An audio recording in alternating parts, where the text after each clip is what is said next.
इस वक्त भारत की राजनीतिक परिस्थितियाँ कैसी हैं और दिल्ली में अभी आने वाले समय में चुनाव भी होने वाले हैं और मुझे लगता है कि एक ईमानदार राजनीति की ज़रूरत है। 49 दिनों में उसकी एक झलक सब लोगों को मिली थी और सब लोगों को उन 49 दिनों में एक बड़ी आशा दी है। पहले तो ये था कि हम लोग संघर्ष कर रहे थे और सब लोगों को ये लगता था अच्छे लड़के हैं, ईमानदार लड़के हैं, लेकिन 49 दिनों में लोगों को विश्वास हुआ कि सरकार भी चला सकते हैं और अच्छी चला सकते हैं। तो आज आप लोगों के बीच में IAS कल कोई अवार्ड दिया जा रहा है, तो यहाँ पे आए थे तो मुझे लगा कि सब लोगों से मिला जाए, आप सब लोगों से भी मिला जाए। अब इस पूरी मुहिम में आप सब लोगों की भागीदारी चाहिए, आप सब लोगों का कंट्रीब्यूशन चाहिए। जिस तरह से ऐसा ना हो जैसे आप सब लोग भी इसलिए आए क्योंकि भारत के अंदर अवसरों की कमी थी, अपॉर्चुनिटीज़ की कमी थी। अगर भारत में ही अपॉर्चुनिटीज़ होती तो बहुत सारे लोग जो देश छोड़ छोड़ के जाते हैं उन लोगों को छोड़ के ना जाना पड़ता। और आज ही मैं आपस में डिस्कस कर रहा था, दुबई तो वो जगह है जो एक रेगिस्तान थी और कुछ भी नहीं था यहाँ पे, तेल भी नहीं था, पानी भी नहीं था, सब कुछ नहीं था। पर यहाँ की विजनरी लीडरशिप ने और यहाँ के लोगों ने मिलके जो ये दुबई खड़ा किया, ये किसी चमत्कार से कम नहीं है। तो हमारे देश में तो सब कुछ ही है, भारत में तो रिसोर्सेज भी हैं और अब लोग भी, मिडिल क्लास इतनी बड़ी हो गई है, टैलेंट भी है, लेकिन वो टैलेंट देश छोड़ छोड़ के बाहर चला जाता है। अगर उस टैलेंट को हम भारत में रिटेन कर लें तो बहुत कुछ हम लोग अचीव कर सकते हैं और बहुत कम समय में कर सकते हैं। मेरा अपना 49 दिन का छोटा सा एक्सपीरियंस जो है, वो एक्सपीरियंस यही दिखाता है, दो ही चीज़ें सीखी मैंने सरकार में। एक तो ये कि सरकार में पैसे की कमी नहीं है, बहुत है पैसा, नीयत की कमी नजर आएगी। अगर सही नीयत वाले आए तो दो किस्म के मॉडल हैं डेवलपमेंट के अपने, एक है डेवलपमेंट विद करप्शन और एक है development without corruption. Development with corruption होता है तो हमने देखा है कि कुछ लोगों को उसका फायदा मिलता है, बाकी सारे लोग नुकसान में रहते हैं। और जितने पैसे में 20 सड़कें बननी चाहिए उतने पैसे में 1 सड़क बनती है। डेवलपमेंट विदाउट करप्शन होता है तो उसका फायदा सबको मिलता है और सारे लोग उससे लाभान्वित होते हैं और काफ़ी ज़्यादा बड़े पैमाने पे।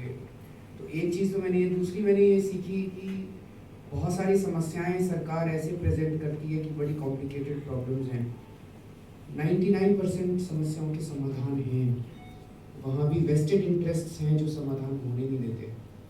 इसका एक छोटा सा उदाहरण मैं अक्सर दिया करता हूँ। जब मैं मुख्यमंत्री बना, दिल्ली से गाज़ियाबाद की मेट्रो लाइन 10 साल से वो फाइल पेंडिंग पड़ी हुई थी और जब मैं मुख्यमंत्री बना तो दिल्ली मेट्रो के चेयरमैन ने और गाज़ियाबाद डेवलपमेंट अथॉरिटी के चेयरमैन ने आके मुझसे मुलाकात की और उन्होंने बताया कि पुरानी सरकार के किस मंत्री का क्या इंटरेस्ट था जिसकी वजह से वो फाइल क्लियर नहीं हो रही थी। तो जो फाइल 10 साल से क्लियर नहीं हो रही थी वो मैंने 24 घंटे के अंदर हम लोगों ने एडमिनिस्ट्रेटिव सैंक्शन दे दिया। तो हमारा एक्सपीरियंस ये है कि अगर हम सब लोग अब मिल जाएंगे, मैं तो हमेशा ये कहता हूँ कि ऊपर वाले की कोई चमत्कार है कि ये आम आदमी पार्टी बनी और 24 एक साल के अंदर इससे 28 सीट आ गई। ये सब हो रहा है, इस अपॉर्चुनिटी में हम सब लोगों को साथ आना चाहिए। और बस मैं अब ज़्यादा नहीं बोलूँगा, आप लोगों के सुझाव और प्रश्न और आप लोग कैसे जुड़ सकते हैं इसमें, क्योंकि सामने जिन ताकतों से हम लोग लड़ रहे हैं उनके पास इतना पैसा है, बेपनाह पैसा है। और मैं अभी अकरोल बाग कनॉट प्लेस में 3 दिन पहले मैंने एक लंच किया कुछ व्यापारियों के साथ, उन व्यापारियों ने 20-20 हज़ार रुपये डोनेशन दिया। अगले दिन बीजेपी वालों ने कहा कि इनकम टैक्स की जांच कराएंगे। नहीं सर, आप आए कल न्यूज में था, क्लास में आए, किसी ने आम बात है आजकल। नहीं, हम कैसा डेवलपमेंट चाहते हैं? हम ऐसा डेवलपमेंट चाहते हैं जिसमें हर आदमी बिजनेस क्लास से ट्रैवल कर सके। हम ऐसा डेवलपमेंट थोड़ी चाहते हैं कि बिजनेस क्लास वाले भी ट्रेन से ट्रैवल करना चाहते हैं। हमारी आम आदमी की क्या परिभाषा है? आम आदमी की परिभाषा ये होनी चाहिए कि हर आम आदमी बिजनेस क्लास से ट्रैवल करे, प्रगति हो, डेवलपमेंट हो। मुझे याद है जब बनारस से चुनाव करके लौटा था तो मैं इकोनॉमी क्लास से ही आया था, फ्लाइट से आया था। 24 घंटे खबर चली कि फ्लाइट से आया, ट्रेन से नहीं आया। तो इनको तो छोड़ दीजिए मीडिया वालों को। अब आप लोग सबसे पहले ये बच्चे हैं हमारे और इनको यहाँ पर एक्चुअली पॉकेट मनी देने की जरूरत नहीं पड़ती। अच्छा। क्योंकि यहाँ पर सारे माँ बाप जो हैं बहुत प्रोटेक्टिव एनवायरनमेंट में बच्चों को रखते हैं। इनको मैं 20 दिरहम देता हूँ महीने के एक बच्चे को। एक वो छोटे वाले अब्दुल्ला साहब हैं, उनको भी 20 दिरहम ही देता हूँ। तो इन्होंने एक मैसेज आपके नाम लिखा है, वो ये देना चाह रहे हैं ये दोनों बच्चे।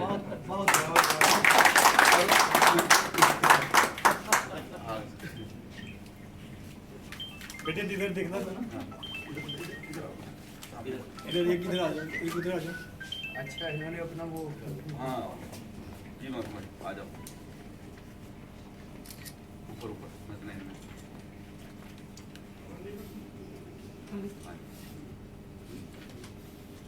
I hope you will make better India for us. Thanks for visiting us.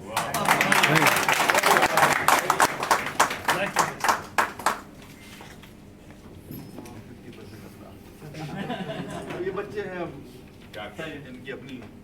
Mr. Kejriwal sir, hi, hoping for corruption-free India. Thanks.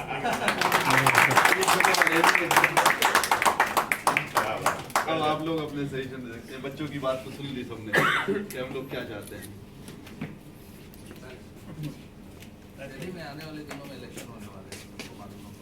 हम लोग यहाँ से पर्सनली हम और ज़्यादातर लोगों का ये ख्याल है कि कांग्रेस के साथ जिस तरह से में बैठाया जाए कि रिपोर्ट का डिस्ट्रीब्यूशन हो और वोट का बंटवारा ना हो और आपकी सरकार आ जाए, या तो उनसे मेरे ख्याल में अगर आप उनसे समझौता करते हैं तो आम आदमी के पॉलिटिकल उसके फायदे अच्छे नहीं होंगे। लेकिन विद इन द लाइन दोनों की कांग्रेस भी रहे, आप भी रहे, अगर वो मान जाते हैं इस बात में तो ये बहुत बड़ी मैसेज जाएगा पूरे हिंदुस्तान के लिए कि आए दिनों में जैसे 3 स्टेट में दूसरी पार्टियों की हार हुई है, अगर आम आदमी आती है तो फिर से लहर पैदा हो जाएगी। तो आज से सब पहले तो उसके लिए कुछ काम हो। सर मेरा ख्याल है कि आप जिस तरह से पिछली बार जीते हैं उससे ज़्यादा वोटों से जीतेंगे, क्योंकि मुझे बहुत अच्छी तरह याद है कि मैं पिछले हफ्ते दिल्ली में था और बीजेपी के भी लोग जानने वाले हैं और वहाँ पे जो आप हमारी आम आदमी के पार्टी के जो लोग हैं वो भी उनसे भी बहुत अच्छा 1-to-1 मेरा कॉन्टैक्ट है।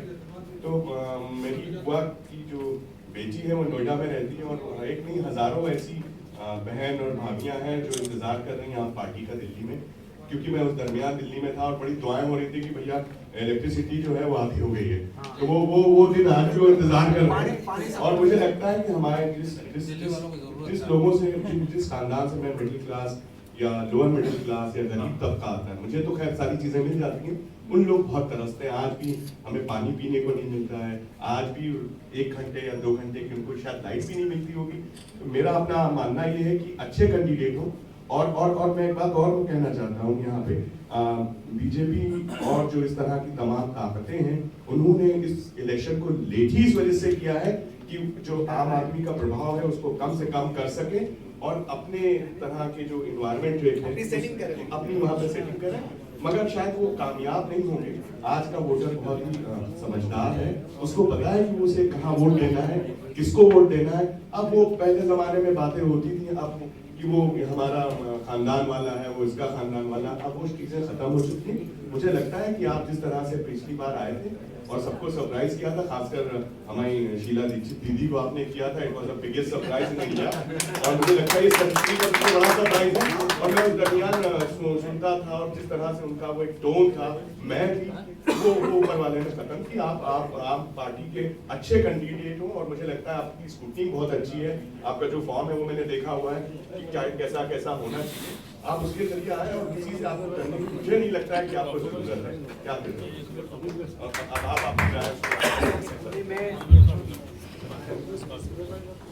मुझे भी यही लगता है, समय समय का तकाजा है। एक्चुअली पॉलिटिक्स में मैं तो बहुत छोटा हूँ आप लोगों से, और पॉलिटिक्स में मेरा 1-2 साल का ही एक्सपीरियंस है। पिछली बार जब हम लोग चुनाव जीते 28 सीट आई थी, एक करिश्मा भी था 28 सीट, लेकिन 8 कम भी रह गई थी, बीच में कहीं लटक वो भी कोई गए मसले थी थे। सर। तो कांग्रेस ने कहा कि हम समर्थन दे रहे हैं। हम समर्थन कांग्रेस से उस टाइम लेना नहीं चाहते थे बिल्कुल भी। क्योंकि ये था कि कांग्रेस के खिलाफ ही लड़ रहे थे, इतना भ्रष्टाचार उनका हो जाए, कैसे ले लें समर्थन। फिर हमने सोचा जनता से पूछते हैं। जनता की 272 सभाएं की हम लोगों ने, और 257 सभाओं में जनता ने कहा कि ले लो समर्थन। तो एक तो ये हमारे को लगा कि जनता गुड गवर्नेंस चाहती है, उसके मन में ये नहीं है इससे समर्थन लिया उससे, वो आदत पड़ गई आज जनता को कि जिससे मर्जी समर्थन ले लो जी, हमको तो बिजली पानी ठीक कर दो। बस बस हमने समर्थन लिया, और जब समर्थन छोड़ा तो आज जब हम दिल्ली में लोगों से बात करते हैं, कोई ये नहीं कहता कि उनसे समर्थन क्यों लिया था, वो ये कहते हैं क्यों छोड़ा था। ये ज्यादा बड़ा होता है। इन दिनों में चुनाव के अभी 1.5 महीने पहले तक कोशिश की गई कि चुनाव ना हो। अगर अभी भी कांग्रेस दे देती समर्थन, अभी भी हो सकता था, लेकिन उन्होंने साफ मना कर दिया। कोई सवाल पैदा नहीं होता। धन्यवाद, अकेले लड़े। सर, तो पहला बात ये चाहते हैं कि आप दोबारा दूसरा ये चाहते हैं कि आप एजुकेशन के लिए हाँ, ये बहुत सबसे बड़ा बात हमारे जो पिछड़े हुए हैं, ये हमारे एजुकेशन। आपने मेरे दिल की बात छीन ली। जी सर, मैं ये जानना चाहता था, मैं बहुत दिन से सोचा, मैं आपसे ये पूछूं। हमारे लिए एजुकेशन और हेल्थ ये 2 सबसे अहम मुद्दे हैं। एजुकेशन के लिए तो बहुत बड़ा ब्लूप्रिंट हम लोगों ने बनाया है। पहली चीज़ तो ये, दिल्ली में आज 3000 सरकारी स्कूल हैं, 1200 प्राइवेट स्कूल हैं। इनकी हालत बहुत ख़राब है सरकारी स्कूलों की। 2 तरह की शिक्षा हो गई है, एक अमीर आदमी है तो DPS में भेजेगा, गरीब आदमी है तो सरकारी स्कूल में भेजेगा।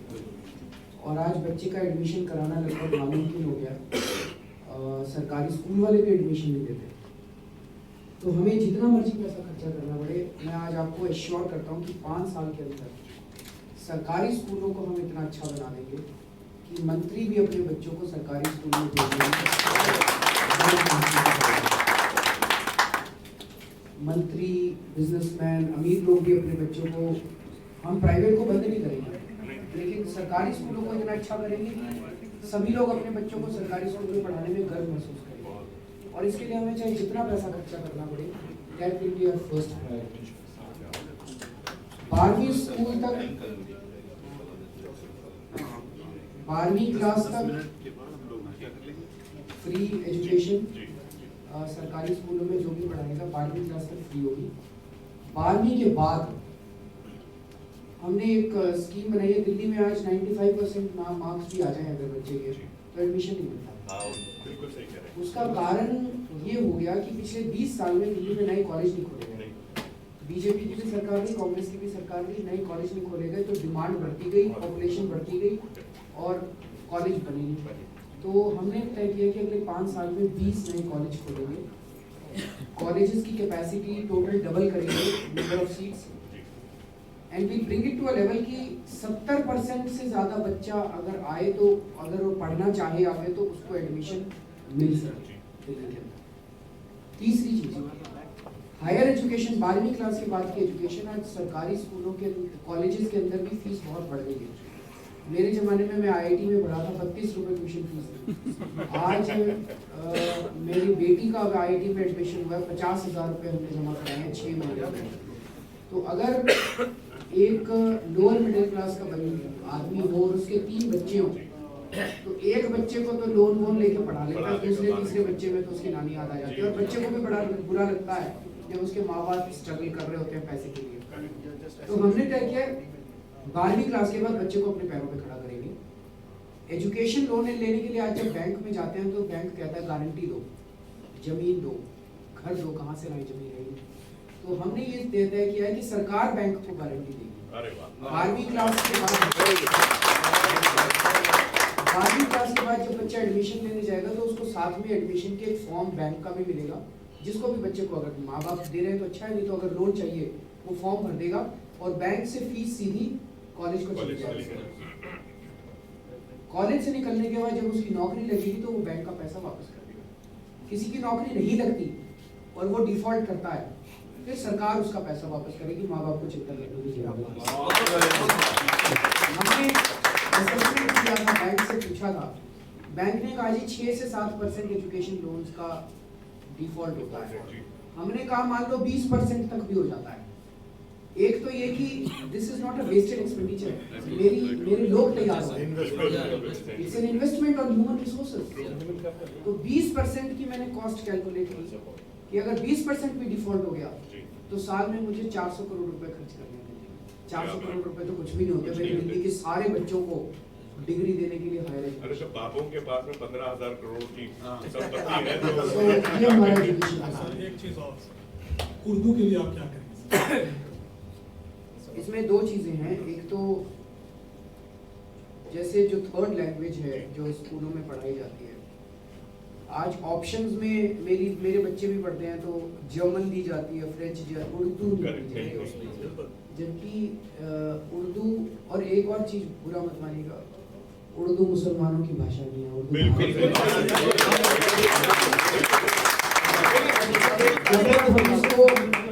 उर्दू को मुसलमानों की भाषा बना देते हैं, हम इसके साथ बहुत अन्याय करते हैं। उर्दू एक बहुत खूबसूरत भाषा है जिसके ऊपर भारत को गर्व है। तो इसको हमें एज एन ऑप्शन देना चाहिए कॉलेज स्कूल्स के अंदर। और दूसरा, उर्दू टीचर्स की जो भारी कमी है उसके ऊपर तो 49 दिनों में भी हमने कदम उठाने चालू किए थे कि जहाँ जहाँ भर्तियाँ नहीं की गई हैं, सालों साल से भर्तियाँ खाली पड़ी हुई हैं, उसको भर्ती नहीं, इस वजह से हम एक जबान खत्म कर चुके हैं अपनी संस्कृत, जो हमारी सबसे पुरानी जबान थी, सिर्फ इसलिए कि पर्टिकुलर ताकतों की वजह से हुआ। जी जी जी, मैं आपको एक उदाहरण देता हूँ। एक दिन मैंने उर्दू की टोपी पहनी सर पे, सोशल मीडिया पे जो गालियाँ देने लगे, बिल्कुल होगा, बिल्कुल, ये तो मुस्लिम अपीजमेंट कर रहा है, फलाना कर रहा है, ढमका कर रहा है, ये। तब मैंने उनको कहा, मैंने कहा मैं बम्बई गया, एयरपोर्ट से उतरा, मेरे दोस्त ने आके मेरे सिर पे एक मराठी की टोपी रख दी। 2 दिन में मराठी की टोपी पहन के घूमता रहा, किसी ने कुछ नहीं कहा। फिर मैं दिल्ली आया, तमिलनाडु से एक लड़का आया, उसने मेरे ऊपर तमिल की टोपी लग दी, मैं 2 दिन पहन के घूमता रहा, किसी ने कुछ नहीं कहा। एक दिन एक लड़का आया, बंगाली की टोपी पहना गया, मैं 2 दिन पहन मैंने कहा मैंने 10 मिनट नहीं हुए मुझे उर्दू की टोपी पहने हुए सोशल मीडिया। मैंने कहा ये कहीं हमारे मन के अंदर ये ताकतें जहर तो नहीं भर रही, और इसी से हमें बच के रहना है। वो बड़ा अच्छा एक शेर है ना, जुल्म करते हैं तो होती है तरक्की उनकी, मुस्लिम मर्रियत है पूरे सितारा उनका। एक क्वेश्चन था, बहुत कम टाइम है। एक क्वेश्चन था सर, इलेक्शन लड़ने के लिए लोग ये सोच रहे हैं, चाहते हैं कि आम आदमी आए, लेकिन लोगों के दिमाग में है कि आम आदमी कमजोर है, छोटी पार्टी है, कैसे आ सकती है, थोड़ा कंफ्यूजन है। तो चाहने के बावजूद शायद बहुत सारे लोग ना दें, बहुत सारे लोग जाके कांग्रेस को दें। आप कुछ ऐसी टीम क्यों नहीं बनाना चाहते हैं जो लाए लोगों को वोट देने के लिए, ताकि आपको सही वोट मिला? इसीलिए तो आए आपसे शामिल होइए आप लोग, क्योंकि वो स्ट्रेंथ फील आनी चाहिए, वो लोगों में बहुत डाउट है। नहीं, दिल्ली का आपको बता देता हूँ, दिल्ली में आज कांग्रेस कहीं नहीं खड़ी है। नहीं, बीजेपी का जो कंडीशन है, जिस तरह से वो कैडेट्स को ला करके वोट दिलवाते हैं बाय फोर्स, वो अगर आप नहीं करेंगे देन पीपल, वो मीडिया तो अगेंस्ट आपके है ही है, फिर वो एक प्रोपेगेंडा बढ़ेगा कि यार आम आदमी को तो कोई दे ही नहीं रहा, why should we waste our vote. Plus 300 MPs जो है अभी इसमें दिल्ली वो सारे के सारे जब यहाँ इन्वॉल्व होंगे तो आपको नलीफाई करने के लिए उनके लिए काफी हो जाएगा। और ये आपका वैसे स्ट्रेटजी इस पे थोड़ा सा आप बताएं, मतलब क्या चले इसमें कुछ स्ट्रेंथ शो करना बहुत जरूरी है। अभी झारखंड के चुनाव हुए, सॉरी हरियाणा के चुनाव हुए, महाराष्ट्र के चुनाव हुए, झारखंड के हुए, जम्मू कश्मीर, कहीं उन्होंने 300 MP नहीं उतारे। दिल्ली में 300 MP plus Narendra Modi plus Ambani plus Adani plus media is equal to Kejriwal.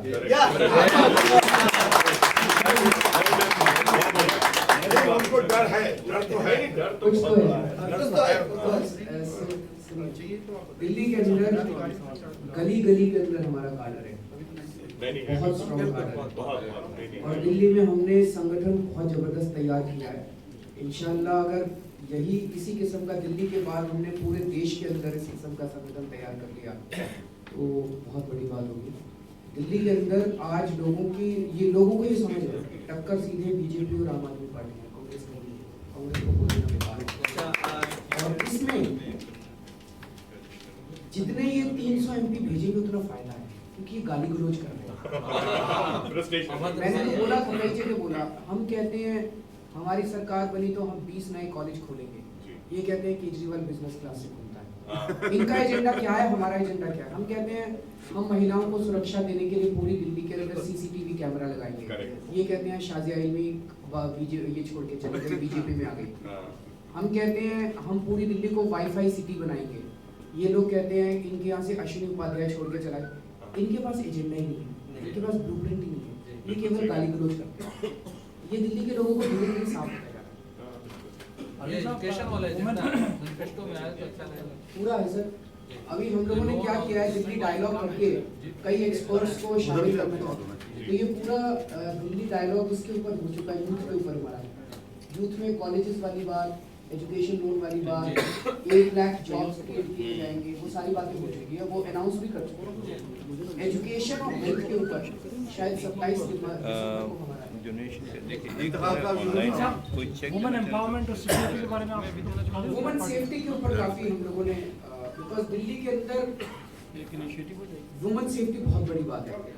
और मैं बाप की तरह कह सकता हूँ, मेरी बेटी अभी कॉलेज गई है, एक दिन फोन आया कि हम सारे इंडिया गेट पे आए हैं घूमने के लिए, रात के 12 बज गए, हम तो सारी रात सो नहीं पाएंगे, पता नहीं अब कैसे जाएंगे।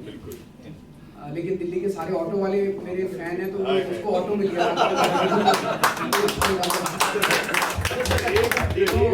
इनकी बात दिल्ली को, पूरी दिल्ली के चप्पे चप्पे को हम CCTV कैमरा से कनेक्ट करेंगे।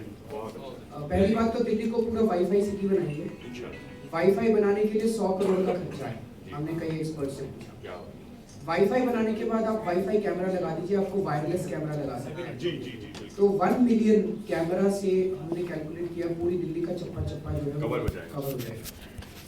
उसकी कॉस्ट भी 300-400 करोड़ रुपए आ रही है।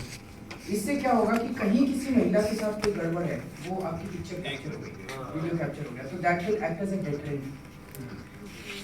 दूसरी चीज हम ये कर रहे हैं कि दिल्ली के अंदर जगह जगह स्ट्रीट लाइट्स काम करते या अंधेरे एरिया है, वो पूरा का पूरा हम इंश्योर करेंगे कि सारी दिल्ली रात को जगमगाती रहे और वो काम करे। तीसरी चीज, बसों के अंदर अगर लड़की एंटर करती है और वो भीड़ है जिस तरह उसको रोका जाता है, उसका बड़ा होना होता है, तो हर बस के अंदर एक मार्शल या बाउंसर की नियुक्ति कर रहे हैं। किसी लड़की को कोई लड़का छेड़ेगा तो वो तुरंत चिल्लाएगी मार्शल मार्शल, वो वही बस में बैठा होगा, उन लड़कों को पकड़ेगा और थाने के अंदर जमा करके आएगा। आपसे ये सवाल है और एक सजेशन है कि अगर आप इंडिया गवर्नमेंट को इन्फ्लुएंस करेंगे, यहाँ पे देखें स्टूडेंट कम्युनिटी बहुत ज़्यादा रहती है और सारे मुल्क के जो वोटिंग सिस्टम यहाँ पे अलाउ करते हैं कि यहाँ पे कॉन्सुलेट एम्बेसी में जाके वोट दें। यहाँ पे दिल्ली के लोग यहाँ पे नारगे एक बहुत बड़े तादाद में रहते हैं, उनको ये फैसिलिटी नहीं है कि आपको, हम चाहते हैं आपको वोट दें, लेकिन हम वोट देने के लिए दिल्ली तो नहीं जा सकते। तो यहाँ पे 1.5 मिलियन ऐसी कम्युनिटी है जो, और दिल्ली की करीब 60-70,000 पीपल हैं वहाँ पे, वोटर्स हैं, बोनाफाइड वोटर्स। इंडियन गवर्नमेंट इस पर कोई कदम नहीं कर रही। अगर आप इम्प्रेस करें, अभी जनवरी-फरवरी में इलेक्शन होने वाला है, कलर नहीं हुआ है, अगर आप चाहें तो सिस्टम बना हुआ है यहाँ पे, तो ये सारा वोट जो 70-80% वोट आपके हक में जाएगा। दूसरा मुझसे सवाल है आपसे कि आप करप्शन पे, एजुकेशन पे, वुमेन एम्पावरमेंट पे सबसे बोलते हैं, आप माइनॉरिटी के इश्यूज बहुत कम उठाते हैं, तो आप डिप्लोमेसी आप अख्तियार किए हुए हैं या बोलते नहीं है साफ तौर पे, मुसलमानों के इश्यूज पे आप बोलते नहीं है साफ? इसमें मेरी फिर से मैं मेरी क्योंकि मैंने आपको बहुत फॉलो किया है। अभी जैसे उर्दू पत्रकारों से तो उन्होंने पहला प्रश्न ये पूछा कि आप मुसलमानों के लिए क्या करेंगे। मैंने कहा कि जैसे ही आप ये प्रश्न पूछते हैं, हम उन लोगों की गेम के अंदर, भाषा के अंदर फंस जाते हैं। वो लोग तो ये चाहते ही हैं कि हम हिंदू मुसलमान उदाहरण देता हूँ, क्योंकि आपने प्रश्न पूछा। जब मैं मुख्यमंत्री बना, मेरे पास इमाम काउंसिल से कुछ लोग आए, उन्होंने कहा कि पिछले 1-1.5 साल से इमरान को तनख्वाह नहीं मिली। मैंने तुरंत उनको तनख्वाह दी, इसलिए नहीं कि वो मुसलमान थे, इसलिए कि वो उनको अन्याय हो गया। सिखों के केस में उन्होंने सिर्फ 84 के बंदे की बात नहीं, मैंने SIT बनाई जो 30 साल से उनकी मांग थी, 30 साल से बीजेपी कांग्रेस। मैंने इसलिए नहीं कि वो सिख थे, इसलिए कि वो अन्याय के शिकार थे। उर्दू टीचर्स की नियुक्ति की मैंने बात की, इसलिए नहीं कि उर्दू मुसलमानों की भाषा है, इसलिए कि उर्दू देश की भाषा है। जिसके साथ भी अन्याय होगा, चाहे वो हिंदू हो चाहे मुसलमान हो, उसके साथ हम खड़े रहेंगे। बस हम आपस में मुसलमानों के लिए क्या करेंगे और हिंदुओं के लिए क्या करेंगे, जैसे ये कहते हैं बीजेपी बड़ी खुश हो जाती है। मैंने उनको भी नहीं कहा, उर्दू के पत्रकारों को मैंने तो कभी ये मत पूछना मुसलमानों ने, पूछना कि ये समस्या यहाँ है, इसके बारे में मुसलमान की समस्या बताइए, हम करें। नहीं हम मिनॉरिटीज को अगर जैसे इन्होंने एजुकेशन की बात की, वही बिल्कुल तो मुसलमानों को नहीं बस अच्छी एजुकेशन दे दी तो इससे एक सवाल और होगा, उसके बाद हम लोग नाश्ता करेंगे क्योंकि बहुत देर हो गई। असद भाई आप क्या सर बड़ा कॉमन सा सवाल है मेरा, पॉलिटिक्स में भी मेरी ज़्यादा इन्वॉल्वमेंट नहीं है क्योंकि पढ़ाई कभी नहीं कर सकती थी, तो मैं ब्रॉडली स्पीकिंग जो देख रहा हूँ सिनेरियो इंडिया का, there were 3 big parties like BJP is one of them, Congress was one of them, and we heard the whole with your party. I mean Congress is totally washed out as of now. I mean I don't know the future scenario of the past. आपका भी starting है ना, you are just establishing a new policy, new culture, and you honest politician. Again, this is a contradictory statement. Honest and politician is very difficult. That's only thing which I have seen in your personality. You're the only person. And also we all have hopes with Aam Aadmi Party. How long do you think we will see this party? How long will it take? Because BJP is very strong party in all aspects. They have worked in all aspects, including everything. I don't want to say it now. So do you think some other party will be able to counter it? Or how long are we going to see this? Do we have to wait 5 years, 10 years, 20 years when we really see some honest party in the respond us?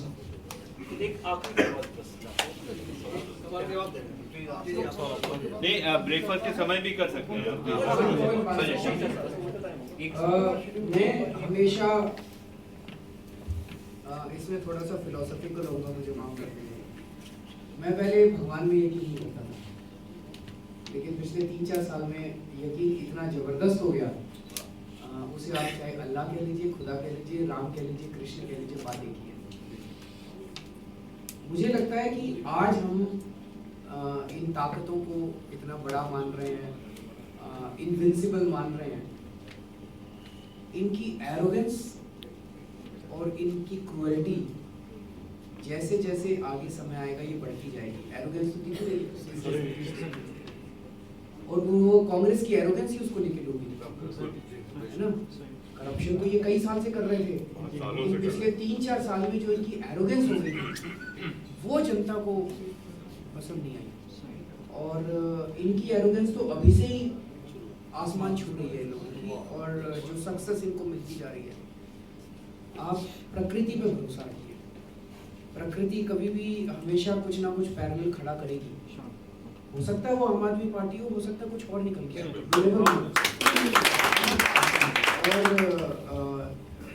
तो आज हमारे सामने दिल्ली का चुनाव है जिसमें BJP और आम आदमी पार्टी है। एक तरह से एक तरफ धर्म है, दूसरी तरफ अधर्म है, एक तरफ अच्छाई है, दूसरी तरफ बुराई है।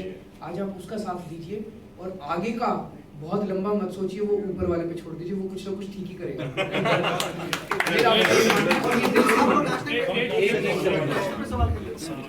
साहब मेरा नाम है मासूम, मैं जुबैर साहब का जुबैर साहब के साथ ही काम करता हूँ। जब इलेक्शन की रिजल्ट आ रही थी तो मैं और जुबैर साहब साथ में एक ही ऑफिस में थे और देख रहे थे कि दीदी कैसा हारने वाली है। तो मैं भी एक रिपीटेड इंजीनियरिंग कॉलेज से पढ़ा हूँ, REC से। मेरा है प्लेस आंध्र प्रदेश, नौपी तेलंगाना का हूँ मैं, जहाँ पे आपको हम लोग पहले जानते ही नहीं थे। सच्चाई है कि पहले ज़्यादा कोई नहीं जानते। लेकिन मेरे जो तेलंगाना के 4-5 डिस्ट्रिक्ट है जैसा करीमनगर और आदिलाबाद, वहाँ से आपको 20% वोट्स मिले हुए टोटल वोट्स के अंदर देखें तो, जबकि जो टाइम पीरियड था आपका हार्डली 2-3 महीने था और आप बहुत सारे कैंडिडेट को जानते ही नहीं थे जहाँ से आपने टिकट दिए हुए। तो अभी जो आपकी स्ट्रेटेजी बनने वाली है इस पे आप ज़्यादातर एजुकेटेड पर्सन्स को देख के, जैसा आप ऑलरेडी करे हुए हैं, ये तो बहुत शॉर्ट पीरियड था जो लास्ट इलेक्शन, लेकिन आने वाला इलेक्शन कोई भी आगे पार्टी रहने दीजिए, इट डजेंट मैटर। आपकी पार्टी, आपकी जो सिंसेरिटी है इर्रेस्पेक्टिव ऑफ रिलीजन्स, आपकी सिंसेरिटी से सब बड़े बड़े ऑफिसर लोग, यानी जो अच्छे पढ़े हुए, गरीब भी है, अच्छा दिमाग वाला है, ऐसा नहीं कि एक आई ऑफिसर को, IAF अफसर को या बड़े उसको ही नहीं, बल्कि जो नहीं पढ़ के भी जो अच्छे काम करने वाले हैं, जो पढ़े ही नहीं, कुछ मजबूरी से XYZ रीज़न, मैं था मास्टर्स नहीं कर सका, इसका मतलब ये नहीं कि मैं भी दिल्ली को आया था, IAS बनने की ख्वाहिश थी, लेकिन हालात ऐसे थे कि मैं छोटा गरीब आदमी था, छोटे गांव से आया, नहीं पढ़ सका, दुबई को आके सेट हो गया। तो आप ये तो है कि अच्छे लोग को कैंडिडेट को देते, सेम टाइम में थोड़े ऐसे भी बच जाते हैं आपके पास 5-10 सीट्स, डेफिनेटली वो लोग भी जीतेंगे, उस पर आप तवज्जो दीजिए ताकि वो लोग अच्छे लोग हैं, अच्छे नेचर के, कोई रिश्वत नहीं खाते, कुछ भी नहीं खाते, गरीब है, खाने के लिए परेशान है, वैसे लोग जिसका घर भी नहीं चलता, डेफिनेटली आपको ऐसे 5 से 10% सीट्स डेफिनेटली आप ऐसे सीट दीजिए, इंशाल्लाह आप जीतेंगे इस सीट्स पे। हम इससे ज़्यादा देते हैं मिनिमम ये नहीं होता, क्योंकि ये जब बॉटम लाइन पे जाता है ना, हमारा डिस्ट्रिक्ट है करीमनगर, मैं सहमत हूँ आपसे। मैं रामागुंडम का हूँ, एक छोटे से गांव का, वहाँ पे मेरे गांव में 20% आपको सीट दी हुई है, जबकि आपको हम जानते ही नहीं, यानी शॉर्ट पीरियड था।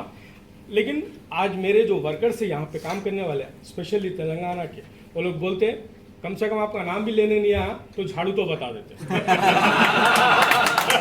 ये तो बता देते। मैं आपको बताता हूँ, हमने सीमापुरी से टिकट जिसको दिया उसके घर में खाने को नहीं था, 25 गज के प्लॉट में रहता था, उसकी बहन संतोष का मर्डर कर दिया गया था, राजू धिंगान को त्रिलोकपुरी से दिया, उसके घर में खाने को नहीं, वो भी 20 गज के प्लॉट में रहता है।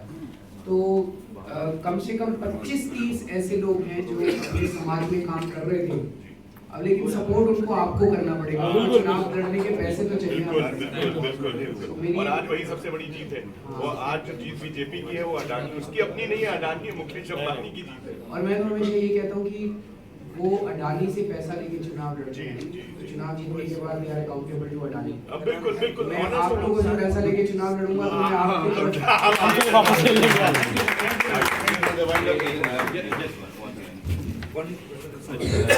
यस, आप लोगों के लिए कि एक सबके नाम मेरे पास है, तो कोई जो भी कुछ कंट्रीब्यूट करना चाहे, इधर हम लोग कुछ नहीं पैसा ये लेंगे, जस्ट इधर हम लोग, आप काइंडली मेरे को कांटेक्ट कीजिए, मैं जस्ट लिख दूंगा, बाद में आपको कोई कांटेक्ट मैसेज वगैरह ईमेल भी शूट कर सकते हैं। ईमेल तो पक्का भेजेंगे। Thanks. In fact Arvind has promise वो पर्सनली सबको भेजेगा, सो दैट विल कम। नहीं we are anybody can please come to me. Definitely. लोगों साहब नाश्ता किधर से शुरू करना है, इधर से या उधर से?